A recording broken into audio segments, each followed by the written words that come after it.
दोस्तों जय हिंद। मैं हूं शम्स तबरेज और आप देख रहे हैं टाइम्स मेल। बीते 48 घंटे में या फिर यूं कहें कि 72 घंटे में, इस 2 दिन 3 दिन के दौरान अगर सबसे ज्यादा किसी को टारगेट किया जा रहा है, बयानों को कमेंट करके, पिंच करके, उनके शॉर्ट्स को वायरल करके अगर किसी पे निशाना साधने की कोशिश हो रही है, तो उसका नाम है मुसलमान। और ये बात कहने में मुझे कोई गुरेज नहीं है कि इन सब का जिम्मेदार सिर्फ एक शख्स है और उसका नाम है मुफ्ती शुमाइल नदवी। बहुत से लोग कह रहे हैं कि दिखाना चाहिए लोगों को, ऐसी डिबेट होना चाहिए, बताया जाना चाहिए कि हमारे उलेमा जो हैं वो सिर्फ मदरसे तक ही सीमित नहीं है, वो अच्छी तरह की अंग्रेजी बोलते हैं, वो अच्छा एग्जाम्पल देते हैं, वो छोटे छोटे तालीमी इदारों से उठकर बड़े पैमाने पर खड़े होकर अपनी एक सोच रखते हैं। वल्लाह समझ में नहीं आ रहा है कि लोग आखिर एक गैर मुनासिब और गैर जरूरी चीज को वाजिब साबित करने के लिए, उसकी हिमायत करने के लिए किस हद तक नीचे गिरेंगे। और हालात हाजरा को देखने के बाद आप क्या उम्मीद कर रहे हैं कि इसका फायदा मुसलमानों को होगा। कुछ लोग कह रहे हैं कि 20,000 से ज्यादा मुसलमानों ने इस्लाम कबूल कर लिया इस वीडियोस को देख के। भाई 20,000 से ज्यादा मुसलमानों ने इस्लाम कबूल किया हो या ना किया हो, लेकिन इतना तो मालूम है कि 20 करोड़ से ज्यादा मुसलमानों को निशाना बनाने के लिए सोशल मीडिया पर जिस तरह के वाहियात कमेंट लिखे जा रहे हैं, सबसे ज्यादा सोशल मीडिया पर गालियां किसको पड़ रही हैं और किसके खिलाफ नफरत फैलाई जा रही है। तो आप अगर ढंग से, बेबाक तरीके से, निस्वार्थ होकर के अगर आप सोशल मीडिया को खंगालना शुरू करेंगे, सोशल मीडिया प्लेटफॉर्म को खंगालना शुरू करेंगे, तो पता चलेगा कि सबसे ज्यादा गॉड को गालियां नहीं दी जा रही हैं, सबसे ज्यादा भगवान के खिलाफ नफरत नहीं फैलाई जा रही है, सबसे ज्यादा मुसलमानों के खिलाफ नफरत फैलाई जा रही है, सबसे ज्यादा अल्लाह वालों के लिए, अल्लाह के खिलाफ नफरत सोशल मीडिया पर बिल्कुल फैलाई जा रही है। बखूबी तरीके से इसे अंजाम दिया जा रहा है और इस तरीके से जो नफरत फैलाई जाती है उसे हम लोग मानते हैं कि ये एक सुनियोजित तरीके से, प्री प्लान तरीके से फैलाई गई नफरत है। और इसका सबसे बड़ा सरगना अगर किसी को कहा जाए तो बेशक वही शख्स है जो इस वक्त दाढ़ी टोपी में है, जो इस वक्त अपने आप को मुसलमान कह रहे हैं, जो इस वक्त अपने आप को मुफ्ती कह रहे हैं, मुफ्ती शुमाइल नदवी। पहले तो इन्होंने बार बार जावेद अख्तर को कहा कि आप हमसे चलिए बहस कीजिए, आप चलिए हमसे जो है गॉड के एग्जिस्टेंस पर बहस करिए, हम साबित करेंगे। लेकिन जब शुमाइल नदवी के सामने जावेद अख्तर ने बोलना शुरू कर दिया और जो बातें बोलते गए, उसे कोई बहुत अच्छा नहीं कहा जाएगा, वो पेट में हजम ही नहीं होती। क्योंकि आप बैठे हो रब के वजूद को नकारने के लिए और सामने वाला दाढ़ी टोपी में जो मौजूद है वो रब के वजूद को साबित करने के लिए बैठा है। तो जिन दलाइल पे बात हो रही है, आप उन दलीलों पे बात करो। जज्बात के नाम पर यहां वहां भटका कर, गुमराह करके सिर्फ एक ऑडियंस को खुश किया जा सकता है, वो ऑडियंस जो पहले से ही मुसलमानों के खिलाफ नफरत में डूबी हुई है।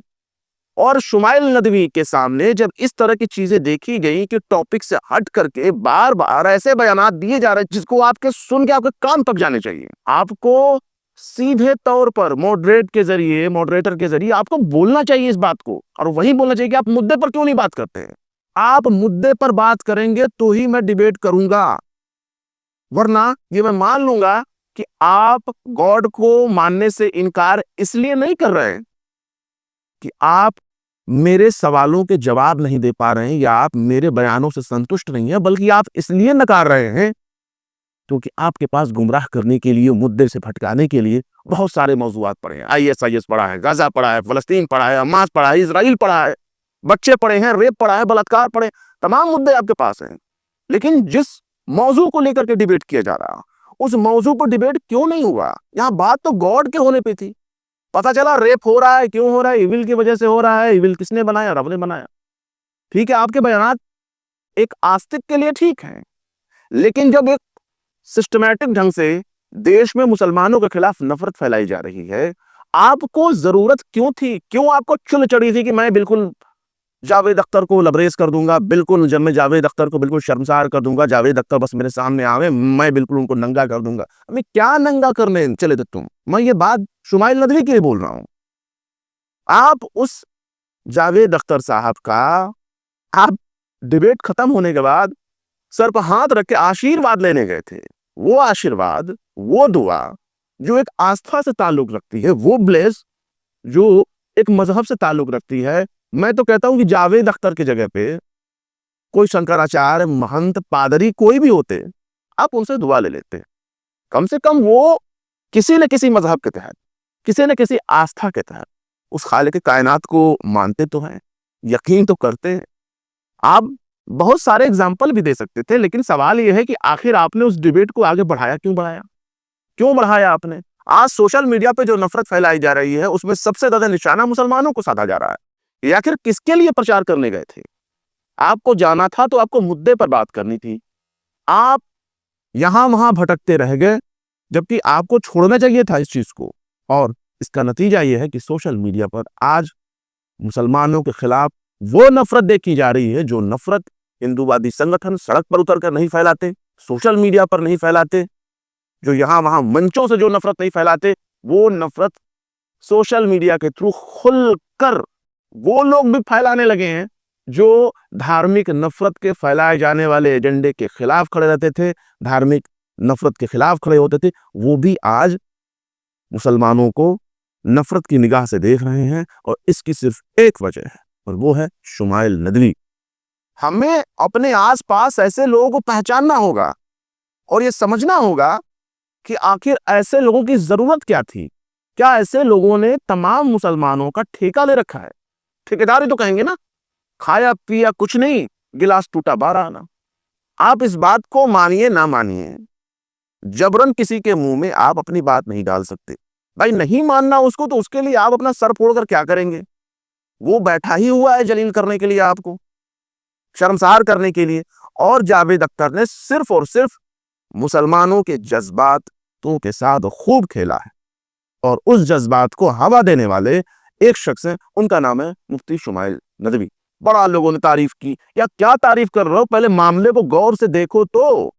पांव के नीचे देखने से कुछ नहीं होगा, अपने कदम से 4 कदम दूर आगे झांक कर देखो। कोई भी काम होने से पहले एक बार सोचो कि अगर मैं ये काम करने जा रहा हूं तो इसके बाद आगे उठकर मैं सर उठाता हूं तो मैं देखूंगा कि आगे तक इसका क्या अंजाम होता है। और उसके भांप लेने वाले को ही बेहतर तरीके से बेहतरीन इंसान कहते हैं। ये तो इंसान कहलाने के भी लायक नहीं। आप याद रखिए, आप एक ऐसी सोसाइटी में नफरत और जहर घोलने की कोशिश कर रहे हो, वो भी दाढ़ी टोपी रखकर, जिस सोसाइटी में पहले से ही एक नफरत है और वो नफरत दबी हुई है। आप उसको और ऊपर खड़ा कर रहे हो। आपके साबित करने ना करने से रब मोहताज नहीं है। रब को अपने वजूद को साबित करने के लिए ऐसे मौलवी, मुल्लाओं और ऐसे लोगों की जरूरत नहीं पड़ेगी। जब मुफ्ती साहब नहीं थे इस हिंदुस्तान में, और मुफ्ती साहब जैसे लोग भी नहीं थे, और जो मुफ्ती नाम का ये ओहदा भी नहीं हुआ करता था, तब भी हिंदुस्तान में मुसलमान आए। आज करोड़ों मुसलमान इसी देश में मौजूद हैं, और ये यही वाले मुसलमान हैं, ये यही के लोग हैं जो कभी किसी जमाने में बुत परस्त हुआ करते थे, जो कभी किसी जमाने में जातिवाद के शिकार हुआ करते थे, इनके साथ नाइंसाफी होती थी, गुलाम हुआ करते थे। इनको इंसाफ मिला, ये मुसलमान बने। और ऐसे लोगों को शर्मसार करने का सारा ठेका शुमाइल नदवी साहब ने ले रखा है।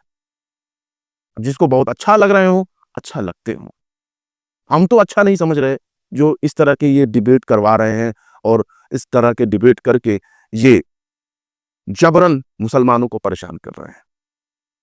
मुफ्ती साहब के दलील से, दलाइल से कितने मुसलमान हुए ये तो मालूम नहीं, क्योंकि ये एक एजेंडा का हिस्सा भी हो सकता है कि हमारे ऊपर कोई उंगली ना उठावे, इसलिए हम कह सकते हैं कि 20,000, 30,000, 40,000 लोगों ने कलमा पढ़ लिया, मुसलमान हो गए। मैं तो यहाँ वो देख रहा हूँ, आरएसएस और संघ के ऐसे लोग हैं जो कलमा पढ़ करके मुसलमानों को गाली दे रहे हैं कि देखो तुम्हारे कलमे में ये लिखा हो। तो क्या कहेंगे आप उसको?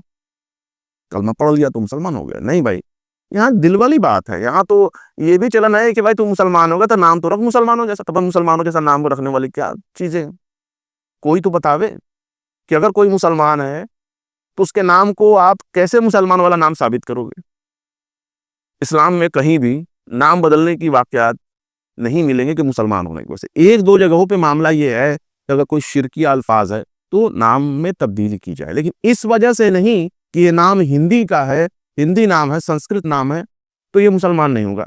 यार, कहाँ से कहाँ दुनिया पहुंच गई, आप इसी में डूबे हुए हो। नाम का उर्दू अरबी से, हिंदी इंग्लिश से क्या मतलब है इस्लाम से? हमें तो आज तक यही नहीं समझ में आया। इस्लाम अकीदा दुरुस्त करने के लिए बोलता है, इस्लाम अपनी सोच को रिफॉर्म करने के लिए बोलता है, रब के लिए अपना नजरिया दुरुस्त करने के लिए बोलता है। तभी तो आप पढ़ते हैं ना, तभी तो आप एक अल्लाह पर ईमान रखते हैं, तभी तो आप एक रसूल पर ईमान रखते हैं, तभी तो आप मलाइका पे ईमान रखते हैं, तभी तो आप ईमान रखते हैं ना कि हाँ, हमें मरना है और मरने के बाद एक और जिंदगी शुरू होगी, और उसी को बोलते हैं आखिरत, कि सबका हिसाब किताब होना है। जिंदगी भर हमने जो भी अच्छे बुरे कर्म किए हैं उसका एक दिन हिसाब होना है। यही तो हर चीज है। जो मुलेदीन है, जो नहीं मानते आपके दीन को, वो नहीं मानते। आप गॉड को साबित करो ना करो, आपके साबित ना साबित करने से उनका नजरिया नहीं बदलने वाला। मुसलमानों के लिए बहुत से बुनियादी मुद्दे हैं और उन मुद्दों पर खड़े होकर के आपको जो है उस पर पहल करनी थी। मैं हैरान हूं, मुसलमानों में आप उत्तर प्रदेश और बिहार में चले जाइए, यकीन न हो तो पश्चिमी यूपी में चले जाइए, मुसलमान है, कलमागो हैं, और अपने आप को ऐसी ऐसी बिरादरियों में उन्होंने बांट रखा है, ऐसी ऐसी जात में बांट रखा है कि आप सुन करके हाथ जोड़ लेंगे, भैया तू मुसलमान काहे बना यार, एहसान कर ले, वापस वहीं लौट जा जहां से तू आया, ये गंदगी कम से कम हमारे में तो लेकर के ना। तो ऐसी चीजों पे आपको रिफॉर्म करना चाहिए था, आपको मिशन चलाना चाहिए। जरूरत है मुसलमानों को मजबूत करने के लिए, स्कूल में पढ़ने के लिए टीचर नहीं है, ये तमाम मुल्क की समस्या है, लेकिन सबसे ज्यादा मुसलमान इससे परेशान है कि उनके पास बुनियादी मुद्दे नहीं, पीने के लिए पानी नहीं। यार, कम से कम कुछ तो मुहिम चला दो यार, भला कर दो उनका, जो बचे कुचे हैं। फिलहाल क्या सोचते हैं आप इस बारे में? अपनी राय कमेंट करें और सोचें एक बार कि इससे फायदा होगा या नुकसान होगा। कोई भी बहस मुबाहसा तब होता है जब मामला कम्युनल ना हो। यूरोप में इसलिए मामला चल जाता है क्योंकि यूरोप में मुसलमान एक चैलेंज बना हुआ है, और मुसलमान जो चैलेंज बना हुआ है इसलिए चैलेंज नहीं बना हुआ है क्योंकि वो खुदा को मानने वाले हैं। वो चैलेंज इसलिए बना हुआ है क्योंकि वहां की नास्तिकता को खतरा हो गया है। वहां जो नास्तिक बने हुए थे, कम्युनिस्ट बने हुए थे, उनके लिए सबसे बड़ा खतरा मुसलमान बना हुआ है, क्योंकि वहां के लोगों को रब को मानने के लिए इस्लाम ने मजबूर कर दिया, उनको मानना पड़ेगा।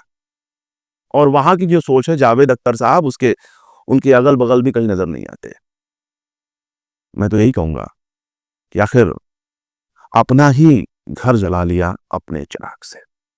आप क्या सोचते हैं? कमेंट बॉक्स में जरूर बताएं।